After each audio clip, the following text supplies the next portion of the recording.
Bismillah. Alhamdulillah. Wassalatu wassalamu ala Rasulillah wa ala alihi wa sahbihi wa man walah. Wa ashhadu an la ilaha illallah wa ashhadu anna Muhammadan abduhu wa rasuluh. Amma ba'd. Kum ya naum. Maka di dalam khutbah yang kedua ini, setelah kita menyebutkan jenis penyakit kronis, yang mana penyakit ini masuk kepada berbagai lapisan manusia dan masyarakat, baik yang miskin dan papa, dan baik yang kaya raya, jaya raya, konglomerat, semuanya akan terkena dan terimbas dengan penyakit ini. Maka di khutbah yang kedua ini yang terbaik adalah kita memberikan terapi. Kita memberikan tadi dan sekarang ad-dawa. Maka di khutbah yang pertama kita memberikan jenis penyakit, di khutbah yang kedua kita memberikan terapi dari penyakit tersebut. Maka terapi dari penyakit tersebut yang pertama adalah mengingat bahwa apa yang dia usahakan di dunia ini semuanya akan fana. Semuanya akan rusak. Semuanya akan hancur binasa. Maka ini adalah terapi yang pertama. Karena Allah berfirman, "Wa ma indakum yanfadu wa ma indallahi baq." Maka apa yang kalian miliki dan punyai dari harta dunia ini yang fadu, akan rusak, akan sirna, akan hilang. Adapun amal-amal soleh yang kalian tinggalkan karena dunia yang fana itu, justru itu yang akan terus sampai hari kiamat kamu mengambilnya dan mengambil manfaat dimasukkan kepada surga. Maka ini obat yang pertama. Dan permasalahan di obat yang pertama ini telah datang di dalam hadis yang diriwayatkan oleh Imam Muslim dari Abdullah ibni Syuhaib, yang mana Nabi membaca ayat Alhaakumut takatsur. Alhaakumut takatsur. Maka Nabi membaca ayat telah berlomba-lomba manusia di dunia ini untuk memperbanyak hartanya sampai dia lupa kepada hari akhirat. Maka Nabi mengatakan, "Ya ibna Adam." Maka wahai bani Adam, lama qulta amwali amwali. Maka hartaku lebih aku kedepankan daripada ibadah. Fa inna hadhil amwal. Maka harta-harta ini illa ida akalta fa afnait wa ida labista fa ablait walakin ida tasaddaqta fa amdait. Maka Nabi membaca ayat Al-Hakumut tadi, mengingatkan manusia yang sibuk berlomba-lomba dengan dunia dan melupakan akhiratnya. Maka dikatakan oleh Nabi, wahai manusia yang cinta dunia, kalian mengejar dunia, kalian terus mengejar dunia. Apa yang dunia kalian kejar itu kecuali, pertama kata Nabi, apa yang kamu makan, maka habis. Dihidangkan sekarang makanan, dimakan habis. Itulah dunia. Dan masuk ke septic tank. Dan apa dunia itu kecuali yang kamu pakai dan kamu punyai. Pakaian maka akan lusuh. Mobil maka akan rusak. Rumah maka akan luntur catnya dan akan rubuh. Akan reot. Dan begitu pun bahkan istri-istri yang muda belia cantik akan keriput. Dan akan menjadi berpenyakit semakin tua. Maka itulah keadaan dunia kecuali tasaddaqta fa'amdaita. Apa-apa yang kamu infakkan dari harta kamu itu untuk Allah, maka itu yang akan abadi. Maka ini terapi yang pertama. Kita mengingat bahwa apa yang dikumpulkan manusia semuanya dalam keadaan fana. Tidak bermanfaat di hari akhirat kelak. Dan perkara yang kedua, harus disadari, apakah yang dia usahakan dari harta-hartanya membuat villa-villa di Bogor dan mempunyai Pajero Sport, bahkan mobil-mobil dari luar negeri, yang mahal dan pajaknya lebih mahal dari mobilnya, maka apakah diyakini itu akan dibawa ke hari akhirat dan akan bermanfaat di hari akhirat kelak? Tidak. Di dalam hadis yang diriwayatkan oleh Al-Bukhari dan Muslim dari Abdullah bin Umar, fa inna ibna Adam idza mata yatba'uhu salat fayarji'u itsnan wa yabqa ma'ahu wahid. Maka Bani Adam semuanya jika meninggal akan diiringi oleh 3 perkara dan akan kembali 2 perkara dan hanya tinggal di kuburannya sampai hari akhirat 1 saja yang mengikutinya. Fayarji'u itsnan wa yabqa ma'ahu wahid. Dari 3 itu 2 kembali, 1 yang tersisa. Fayarji'an, maka akan 2 kembali itu maluhu wa ahluh. Hartanya, mobil-mobil yang dia pakai dulu mungkin akan mengusungnya ke kuburan dan setelah itu kembali dibawa oleh anaknya.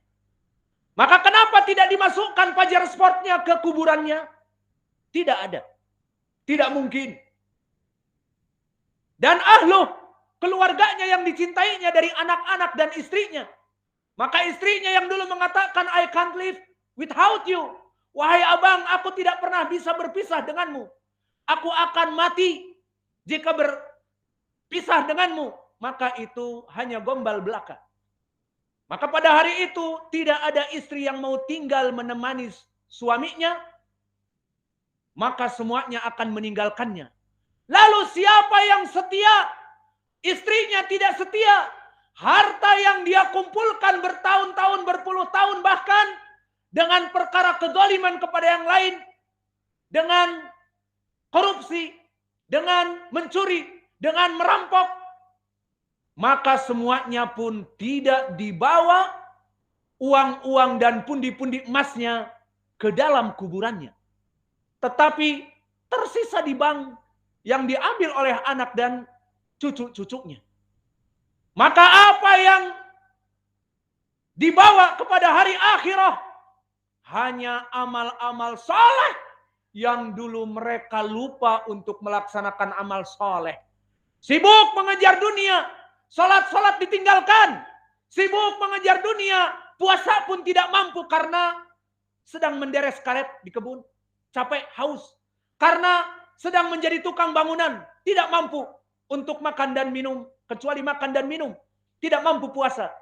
Inilah justru puasa. Inilah justru salat. Inilah amalan-amalan yang justru menemani dia. Dan dia lupa tentang perkara ini. Iya dan billah. Maka inilah terapi yang kedua. Dan terapi yang ketiga, ingatlah bahwa tujuan kalian hidup di dunia apakah untuk bekerja dan menumpuk uang? Never ever. Tapi untuk ibadah. Seperti di sini yang hadir semuanya telah hafal di ayat Al-Quran di surat Az-Zariyat. Wa ma khalaqatul jinna wal insa illa liya'budun. Maka tidaklah dijadikan manusia yang hidup di muka bumi ini untuk menjadi konglomerat dan tinggal di dunia seterusnya. Tidak. Untuk menjadi orang-orang yang paling kaya di RT-nya. Tidak. Untuk menjadi orang bisnismen yang digelari dengan orang nomor 1 di dunia hartanya miliaran dolar. Bukan untuk itu. Tetapi apa? Untuk beribadah. Maka oleh sebab itu dunia ini hanya persinggahan saja. Kita hidup di dunia ini bagaikan sang pengembara yang mengembara ingin melewati suatu negeri, namun dia dalam keadaan kelelahan dan panas, maka dia hanya singgah di bawah pohon untuk duduk sementara, meminum air bekalnya, dan memakan sedikit dari makanannya, kemudian meneruskan perjalanannya yang dia tuju di hari akhirat kelak. Maka tempat duduk yang sementara tadi itu, di bawah pohon yang rindang, tak beralaskan kecuali koran, misalnya, itulah dunia. Maka dunia tempat yang sementara, bukan tempat akhir. Maka dunia adalah tempat amal. Maka dunia adalah tempatnya para pengembara. Orang-orang yang hidup di dunia adalah para pengembara. Maka ini seperti yang diinginkan oleh Nabi kita. Di hadis yang diriwayatkan oleh Imam Al-Bukhari dari Abdullah bin Umar, akhadha Rasulullah sallallahu alaihi wasallam bimankibi, bahwa Nabi memegang pundakku agar perhatian Ibnu Umar kepadanya dan berkata, kun fid dunya ka'annaka gharib, kun fid dunya ka'annaka gharib au abiris sabil. Maka wahai Ibnu Umar, awas, jangan kamu terjerembab dan terpuruk di kehidupan dunia ini dengan kesalahan persepsi. Jadilah di dunia kamu itu bagai orang stranger, bagai orang asing yang tidak dikenal dan tidak butuh untuk dikenal. Hidup ibadah saja. Tidak usah tersohor menjadi populer seperti para selebritis yang banyak uang dan terkenal di dunia ini. Siapa yang tidak kenal Fulan ibnu Fulan? Tidak usah seperti itu.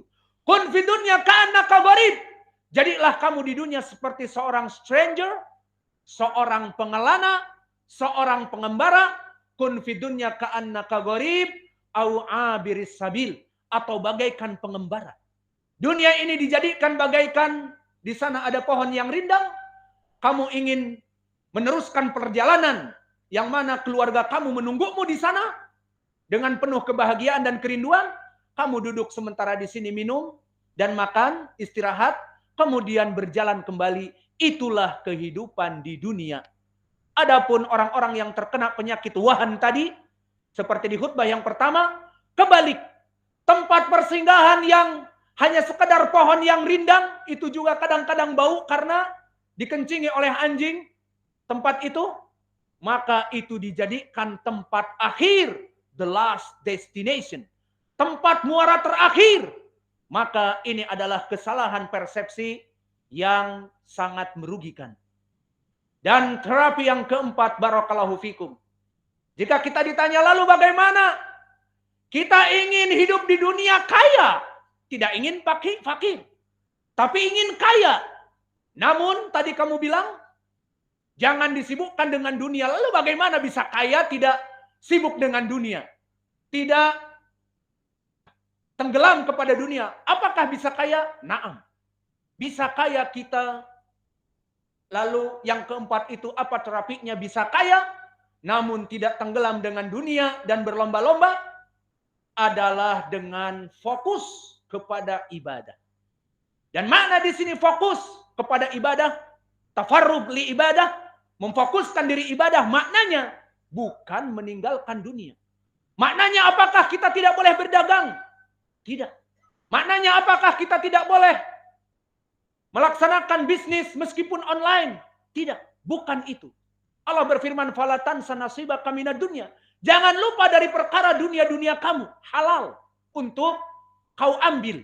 Untuk engkau bisa mempunyai sesuatu. Bahkan bisa menikah lagi. Maka di dalam, di saat saya nyebut begitu langsung pada bangun. Yang tadinya ngantuk, bangun semua. Maka di dalam permasalahan yang terakhir ini, apakah bisa seseorang melaksanakan ibadah kemudian dia kaya raya? Jawabnya na'am. Tafarrug li ibadah maknanya dia fokuskan dalam beribadah, namun dia juga bekerja dari pagi sampai menjelang zuhur. Di saat mendengar zuhur berkumandang salat 5 waktu. Bekerja. Jika mendapatkan uang tidak lupa bersedekah. Bekerja. Jika mendapatkan uang di sana ada orang yang lebih membutuhkan, dibantu.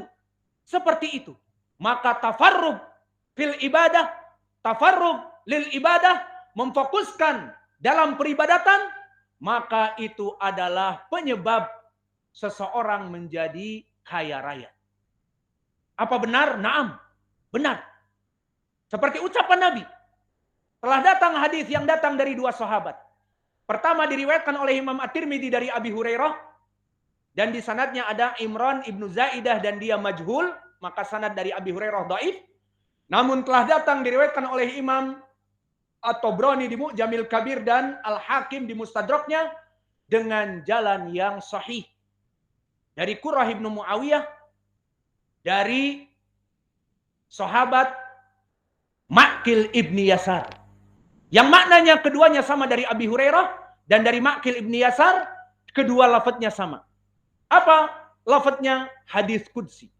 Berkata Rabbuna Jalla wa Ala, "Ya ibna Adam, tafarrag li ibadati, amla qalbak gina, wa amla ayadaika dzikra." Maknanya, wahai Bani Adam, fokuskanlah kamu dalam peribadatan kepada Allah. Di saat waktu ibadah, ibadah. Masuk waktu sholat, sholat. Di bulan puasa, Ramadan, puasa. Ada perkara dunia, kita laksanakan tetapi fokus kepada ibadah. Maka orang ini memfokuskan ibadah dan menjadikan kehidupannya bekerja dunia, digabungkan oleh dia kehidupan dunia dengan kehidupan akhirat, tidak lupa dengan kehidupan dunianya untuk memberikan makan dan minum kepada diri dan istrinya dan anak-anaknya, namun tidak mendolimi ibadah kepada Allah dan tidak mendolimi manusia dengan ibadah, dengan bisnis-bisnis tender yang dolim, maka akhirnya disebutkan oleh Allah, amla'a qalbak gina wa amla'a yadaika rizqa. Aku jadikan hati kamu, jika kamu memfokuskan di dunia ini, kekayaan. Apa maknanya hatinya kaya? Qanaah. Qanaah itu adalah kanzun la yufna. Bagaikan harta melimpah yang sangat bermanfaat. Apa itu makna qanaah? Cukup hatinya dengan apa yang Allah berikan. Maka jika kita melihat kepada mereka orang-orang yang Allah berikan, si fulan dari miliuner, setiap hari masuk 500 juta. Dalam satu bulan miliaran uangnya. Namun hatinya tidak pernah di hatinya itu tidak pernah dijadikan qanaah, sehingga terus menerus dia mencari harta dan mencari harta, lupa akan ibadahnya. Ini makna dari hadis ini. Adapun orang yang fokus kepada ibadah, dia bekerja sehari sebagai tukang. Bekerja pagi pulang petang. Namun waktu sholat dia sholat. Waktu asar dia sholat. Maghrib dia sholat. Maka dia mendapatkan 150 dalam satu hari. Atau di sana ada yang menjual makanan dan minuman. Maka satu hari mungkin dia mendapatkan 300, 400, bahkan 50.000. Namun karena dia melaksanakan fokus ibadah, hatinya cukup. Maka dia akan berkata, membawa 150.000, membawa 100.000, membawa 50.000, membawa 250.000 dari hasil penjualan es telernya misalnya, dia berikan kepada istrinya, wahai istriku, ini yang aku telah jualkan dari tadi pagi kepada duhur, dan dari duhur kepada menjelang asar. Alhamdulillah saya sholat duhur, alhamdulillah saya belajar, alhamdulillah bisa menuntut ilmu. Namun di mana orang lain tidak mendapatkan sama sekali. Itulah qanaah. Dia melihat kepada orang yang lebih miskin darinya dan lebih menyitakan waktu darinya. Si fulan kasihan dari pagi mengurusi sawit, berkeringat, menurunkan panen sawitnya, dan dia hanya mendapatkan upah 50-75 ribu, tetapi kita mendapatkan salat, mendapatkan ilmu, dan mendapatkan uang, maka itulah qanaah. Dan ini kanzun la yufna. Ini adalah harta yang Allah berikan yang sangat bermanfaat bagi kaum muslimin, sehingga dia mendapatkan uang berapa peser pun, berapa rupiah pun, dia akan bersyukur kepada Allah. Dan jika bersyukur, apa balasan Allah? La in syakartum la azidannakum. Jika kalian bersyukur, pasti kami akan terus over and over again menambah dan menambah dan menambah. Maka inilah dari permasalahan fokus kepada ibadah. Dan kebalikannya, ya ibna Adam la tubaid anni fil ibadah. Amla qalbak faqra wa amla ayadaika syugla. Maka wahai Bani Adam, janganlah engkau jauh dari peribadatan kepadaku dengan sibuk dari duniamu. Amla qalbak faqra. Aku jadikan hati kamu tidak pernah merasa kaya. Akan haus dengan dunia, akan tamak. Dan ini yang disebutkan tadi di dalam hadis-hadis yang terdahulu dan ayat alhaakumut takatsur hatta zurtumul maqabir. Allah tidak menjadikan di hatinya qanaah. Maka mereka orang-orang yang tendernya 1 bulan 1 M. Apakah mereka suatu hari akan pensiun dari tender bisnisnya? Never. Terus sampai dia mati. Karena hatinya tidak pernah qanaah. Akan dia kumpulkan pundi-pundi emas dan uangnya. Sampai kapan? Sampai dia mati. Hatta zurtumul maqabir. Kenapa? Karena tadi Allah mengatakan, jika kalian tidak fokus dalam beribadah dan sibuk dengan dunia saja, kata Allah, Allah akan menjadikan di hatinya kefakiran. Merasa dirinya paling fakir. Membanting tulang. Padahal sudah kaya raya. Namun terus seperti itu dan lupa ibadah. Ini poinnya. Dan juga disebutkan, wa amla'a yadaika sugla. Dan aku, kata Allah, menjadikan tanganmu itu sibuk bekerja. Dan bekerja, pergi pagi pulang petang, bersiklus seperti itu. Tidak pernah sholat, tidak pernah berpuasa, tidak pernah melaksanakan ibadah-ibadah, bahkan uangnya yang melimpah ruah miliaran, tidak pernah bersedekah untuk masjid, untuk fakir miskin dan sebagainya. Maka inilah pendalilan dari hadis tentang fokus dalam ibadah. Dan di sana lebih dahsyat lagi. Hadis yang lain yang sahih, disahihkan oleh Syekh kami Muqbil Al-Wadi'i, dan yang tadi pun disahihkan oleh Syekh Al-Albani, dari hadis Abi Hurairah dan Ma'qil ibn Yasar. Maka di hadis yang terakhir dari Zaid ibn Thabit,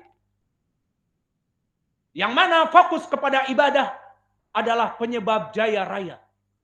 Disebutkan di hadis Zaid ibn Thabit, qala Rasulullah sallallahu alaihi wa ala alihi wasallam, man hammahu ad-dunya ja'ala lahu amrahu syatta ay iftaraqa faju'ila fi qalbihi al-faqra fa ma yu'tiya minad dunya ila ma kutiba lahu.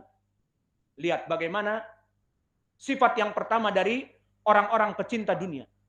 Barang siapa yang hidup di dunia, hamuhud dunya, dia bangun dari tidurnya, wah sekarang mau panen sawit. Bangun dari tidurnya, oh besok harus membuat batu bata. Bangun dari tidurnya, oh besok ada tender dengan pengusaha di Jawa. Berarti harus bangun cepat untuk menuju ke pabrik-pabrik mereka. Man hammahu dunya, barang siapa yang dia itu kesehariannya hanya dunia yang dipikirkan dan tidak fokus pada ibadah, maka dijadikan kullu amrahu syatta. Semua perkara-perkaranya itu tercerai-berai. Dia akan sibuk dan sibuk terus seperti itu. Dan dijadikan di dalam hatinya fakro. Selalu merasa kurang dan tidak pernah cukup. Terus merasa kurang dan terus ingin mengumpulkan hartanya. Wa ya'ti minad dunya ma kutiba lahu. Dan dunia lari darinya. Dunia tidak mau datang kepadanya. Dunia merasa sombong mengatakan, engkau mengejar aku, engkau cinta kepadaku, kejarlah dan kau kutangkap. Maka kejar aku dan aku menjebakmu. Itulah sifat dunia. Jika kita mencintainya, dia akan menjadi mutakabbirah. Dia akan menjadi sombong. Namun bagaimana sifat yang kedua? Man kanat hammuhud dunya jama'allahu syamlah. Barang siapa yang bangun dari tidur, bangun dari malamnya, hanya yang dipikirkan adalah akhirah. Oh, sekarang waktunya untuk sholat malam. Oh, sekarang waktunya untuk sholat fajr. Oh, hari ini kita akan belajar demikian. Oh, hari ini kita akan mengajar yang demikian. Oh, hari ini kita akan berdakwah. Itu paling full. Tapi boleh juga. Dan hari ini kita akan menjual makanan kita dan sebagainya. Namun, yang menjadi hamnya adalah, niatnya adalah hari akhirah, maka jama'allahu syamlah. Allah akan mengumpulkan perkara-perkara yang dia cita-citakan. Aku ingin membeli tanah di tanah kampung Salafi ini, maka dimudahkan untuknya. Padahal usahanya sedikit. Padahal hanya mengajar setiap bulan 200.000. Namun tujuannya hari akhirah, dia mudahkan mendapatkan tanah. Dan akan dimudahkan dalam pembangunannya dan tinggal di situ bersama keluarganya. Maka barang siapa yang niatnya akhirah, Allah mudahkan. Dikumpulkan apa yang dia ciptakan dan diarahkan dan dimudahkan. Wa ju'ila fi qalbihi qanaah. Allah jadikan di hatinya itu qanaah, cukup dengan apa yang Allah rizkikan padanya. Yang penting bisa ibadah, bisa berdakwah, cukup. Yang penting bisa makan dengan ayam, rendang dan sebagainya, cukup. Kemudian di akhirnya disebutkan wa ta'ti ilaihi dunya wa hiya ragimah. Maka akan datang dunia yang dia menjauhinya. Dia jauhi dunia, sibuk dengan ibadah. Dunia dia jadikan, dilemparkan di belakang punggungnya. Dia jadikan dunia hanya sekedar saja, sekedar menjual, sekedar berbisnis. Namun dia fokus ibadah, maka dunia di sini tidak menjadi sombong. Maka datang dunia kepadanya, mengais-ngais, meminta untuk diambil. Khudni, khudni, ambillah aku. Cintailah aku. Ambillah aku. Dunia datang kepada orang yang fokus kepada ibadah. Wahia ragimah. Dan dia memelas meminta, ambillah aku wahai orang soleh. Ambillah aku dunia ini wahai orang soleh. Namun orang soleh mengambilnya hanya untuk sekedar, hanya untuk sekunder. Karena dia fokus dengan mengajar, fokus dengan belajar, fokus dengan berdakwah, fokus dengan ibadah-ibadah. Maka dunia datang kepadanya. Apa yang dia inginkan akan dipermudah. Apa yang dia cita-citakan, mempunyai rumah, diberikan rumah. Mempunyai pakaian yang baik, diberikan pakaian yang baik. Mempunyai istri-istri solehat yang banyak, diberikan. Mempunyai anak-anak yang soleh dan solehat, diberikan. Apa yang dia cita-citakan, Allah mudahkan. Dan datang dunia kepadanya dalam keadaan putus asa. Wahai orang soleh, ambillah aku, ambillah aku. Maka inilah dari cerapi. Dari penyakit al-wahn, penyakit cinta dunia, penyakit yang melalaikan, penyakit yang kronis, yang lebih dahsyat dari pandemi COVID-19. As'alullahal karim rabbal arsyil azim an yurziqana rizqan halalan thayyiban wa an yuwafiqana bi ilmin nafi' wa an yataqabbal minna siyamana wa salatana wa talabatal ilm. Maka wahai Allah, berikanlah kepada kami rizki-rizki yang halal, yang melimpah, ruah, diberkahi. Dan berikanlah kepada kami juga umur-umur yang panjang, yang diberkahi, semakin tua semakin menunduk, takut kepada Allah, bukan semakin tua semakin sombong kepada Allah. Dan berikanlah kepada kami juga ilmu-ilmu yang bermanfaat, yang setiap kita mempelajari, itu adalah halal dan haram kita amalkan. Dan berikanlah kepada kami amalan-amalan yang diterima oleh-Mu, wahai Allah. Dan yang terakhir kita doakan kepada para pemimpin kita. Manhaj kita Ahlus Sunnah tidak membenci pemerintah dan mengkafirkan pemerintah. Maka kita katakan, Allahumma hdina wahdi wulatu amrina. Maka wahai Allah, berikanlah kepada kami petunjuk dan petunjuk kepada pemimpin-pemimpin kami. Berikanlah petunjuk kepada presiden kami Pak Jokowi. Berikanlah kepada mereka pengetahuan kepada sunnah-sunnah dan syariat Islam, sehingga negara ini diatur oleh mereka yang mengetahui halal dan haram dan takut kepada Allah. Maka kita akan hidup di dunia, di NKRI ini, di negeri jaya raya, gemah rifah, loh jinawi, yang harus kita syukuri. Maka yang akhir kita katakan, Rabbana atina fid dunya hasanah wa fil akhirati hasanah wa qina adzabannar wa aqimus shalah.